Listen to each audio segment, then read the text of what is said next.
So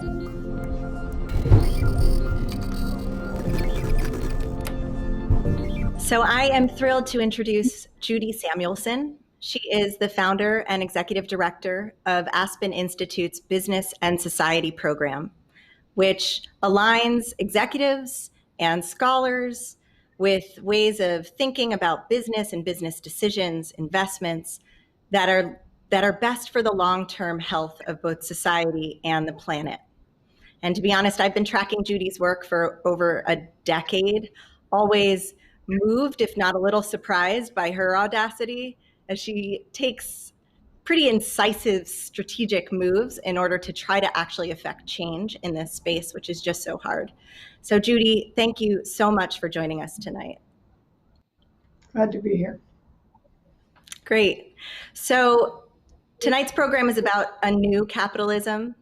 Judy, you are a believer in capitalism, but can you tell us a little bit of why we are in this place where we're talking about a new capitalism? What is the background here of why things are not working as well as they should for the betterment of society? Well, there's a lot that could be unpacked in that question alone. But first of all, thanks for having me and for talking about my favorite topic, which is the health of capitalism and the health of business. And I just start with let's remember how much capitalism has brought to us, continues to bring to us. The fact that airplanes stay in the sky and we can actually invent vaccines has as much to do with capitalism, but also investment and appreciation for how all of these pieces have to fit together. You know, how we need to continue to enjoy public's trust in business, public's trust in government, investment from lots of different corners, including longstanding public investment in the infrastructure and the early ideas that sometimes enable business to kind of pick up the mantle and run much further and farther and faster. It takes a lot of collaboration. It takes a lot of pieces coming together. But I think we're in this position because there are so many people, and I am among them, who feel that we've somehow hit some of the limits of, rather than experiencing this moment as one where its extraordinary capacity of business is needed and of course is realized to solve our most complex problems. In fact, the planet is burning, and in fact we are seeing people thrown to the side who've been a part of this system and who need to benefit from it as fully as I have. And so we're kind of at this moment of contemplation, I think, and of keen interest in whether or not business will step up to the table or not. Yep, absolutely. And I think there's obviously so much that is kind of coming together in this moment. Let's take one step back before we talk about 2020 to talk about 2019. The Business Roundtable, right? This association of 200 CEOs from some of the world's largest companies put out this declaration last year in support of what is known as stakeholder capitalism, which was a huge departure from 50 years of a focus on shareholder primacy.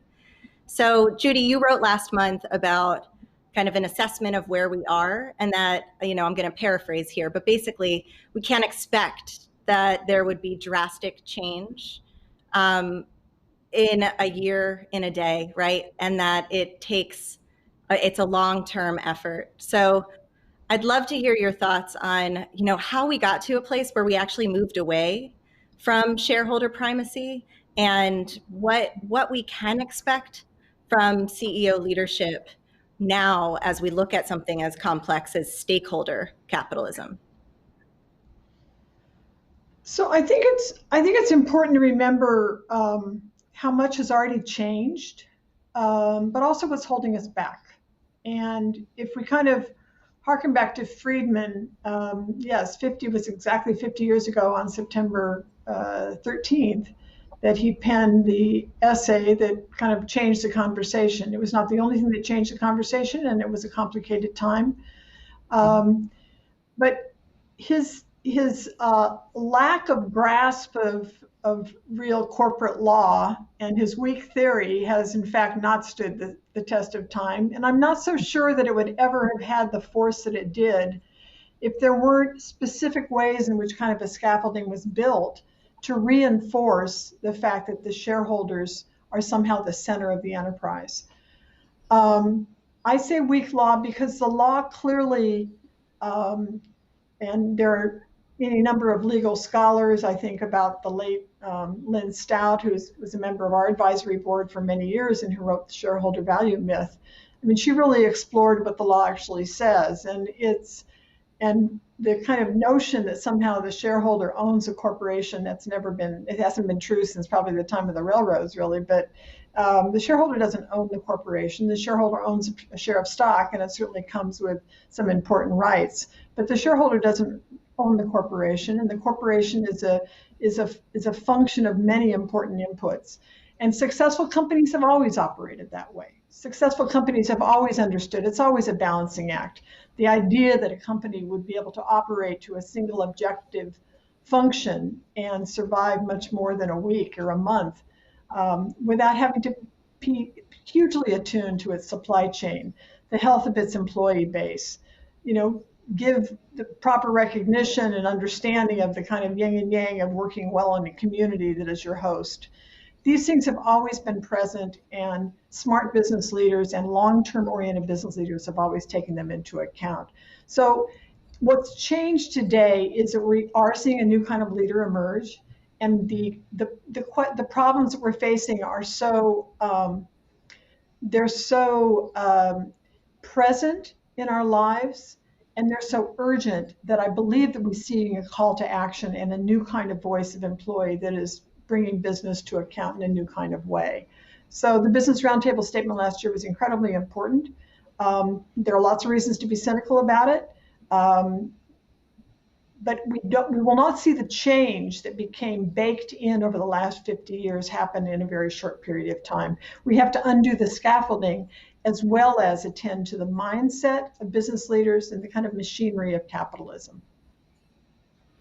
Well, you talk about, though, this new wave of leader, but is that something that we can get at from these large incumbent businesses? Or is this about the next generation of companies that will grow to become, as significant as those name brands are right now? Well, I think there's always been singular leaders that we could point to, and they haven't all just emerged in the last, decade or so. Think about Herb Keller in Southwest. I mean, he had a clear mission and purpose for the enterprise about, having fun and high levels of customer service. And he believed employees were the delivery mechanism for that and invested heavily to make sure that that was the case.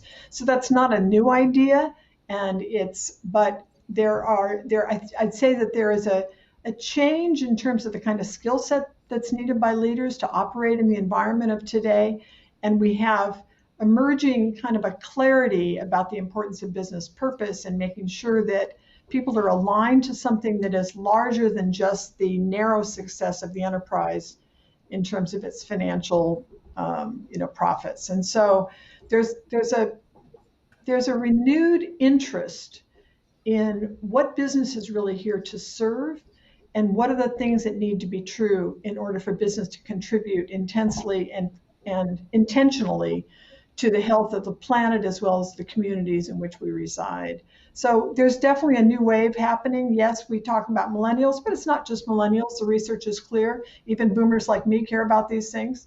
And so, it's a matter of leadership, I think, and I think we're starting to see some of that leadership emerge. But it seems like there's, a few different levers we have to exert some pressure on CEO leadership in order to make real structural change, right? You can expect it of the CEO or the chairman to come from the top and come down on occasion. But then it seems like there's new voice for employees or for customers. Can you talk a little bit about what's different in terms of the pressure that we can start to put on the companies themselves? Well, I think in terms of pressure points, I think I would single out two. One of them is that the rules are not set inside the gate. The rules of what defines responsibility. When I was kind of getting into this business in the 80s, and when I was growing up and going to college, the idea of the responsibilities of business were to create jobs and pay your taxes. we can't take either of those things for granted today, right? We know this to be true. And so what are the responsibilities of a business? What is the quid pro quo between, the license to operate that is a function of the state, and the responsibilities of businesses and the business leaders and the employees who benefit from the success of the enterprise? So it's kind of an ongoing dialogue here. But I'd name two pressure points. One is that the rules are now set oftentimes by NGOs and entities that sit far outside the gate of the business, who are using brands, harnessing brands, to bring attention to complex questions where business has real need to be at the table and to act differently in order to assure the health of the supply chain, the health of water, soil, air, pollution, and clearly to act on climate. And then the real change, because NGOs have been working in this space for a long time. Social media has helped them become more effective.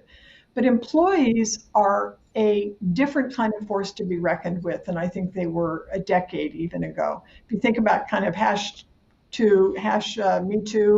Me Too and the Google walkout as one kind of moment of change where employees use the very tools that, of Google, its own kind of an office suite products, in order to connect intensely and intentionally with their own peers, and to bring an issue that was often looked as an outside issue, to bring it fully inside the company and to wrestle with it as employees, working with their seatmates and their collaborators to bring needed attention to a problem. And so that's happening more and more. You saw what happened with Amazon, and it's stepping into climate as a real issue. Every single employee, I interviewed the CEO of PayPal earlier today on a webinar like this one, and Dan Schulman was talking about how that has become the constituency that's most important to him in thinking about leading the company. You hear this over and over again. It's employees that are often driving the change. Yeah, I think about the power of employee resource groups too, and just giving voice to employee groups that maybe weren't collectively organized before, right? And how much change that can affect internally. Absolutely. Yeah. Yep. I call it accountability to the cafeteria, except nobody's sitting in the cafeteria anymore. No.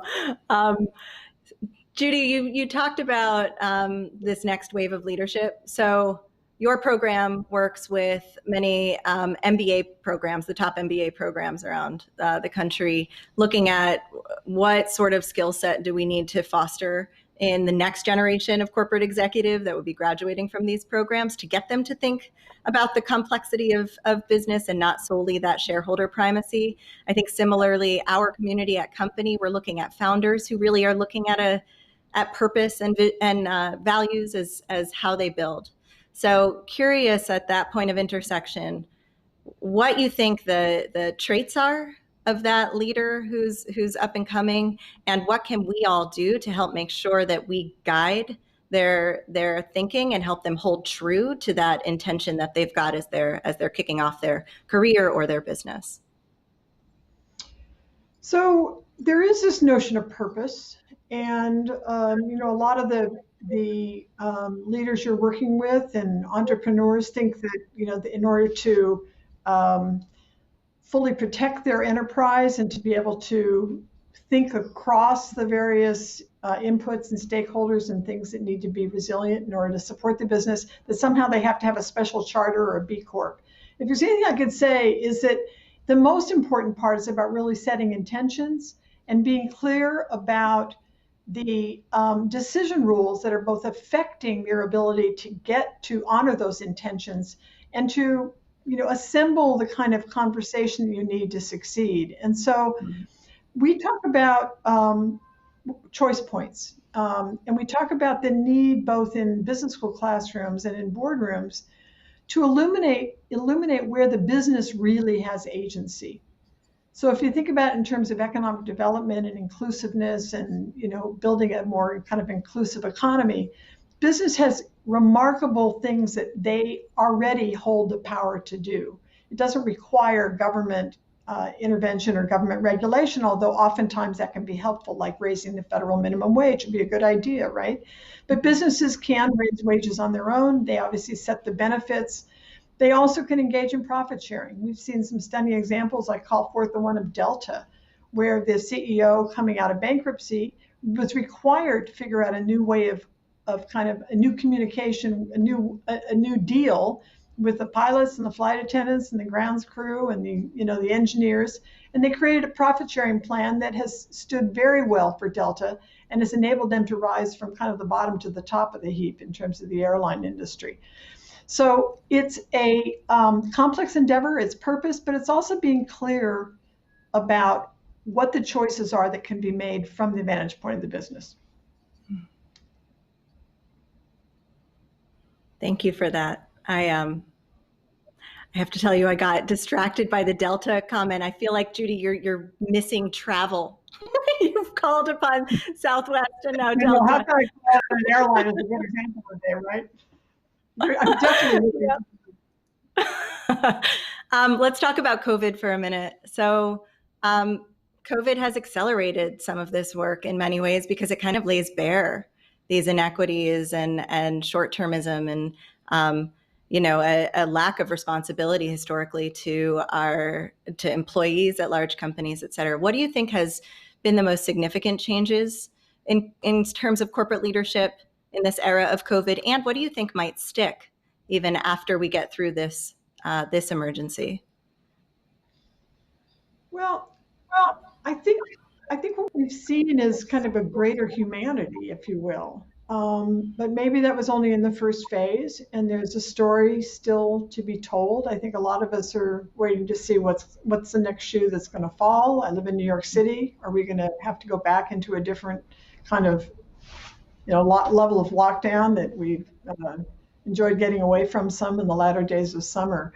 And so businesses are all different. They've all been affected differently by COVID. I don't think there is one size fits all. And of course, we all have stories of companies that have flourished and of companies that have been started as a result of COVID. So apply a constraint to innovate. We've seen a lot of that happen as well. Mm-hmm. So we all say there is no new normal. There's no going back. Obviously, the structure of work will change. Where it takes place, how it takes place will change.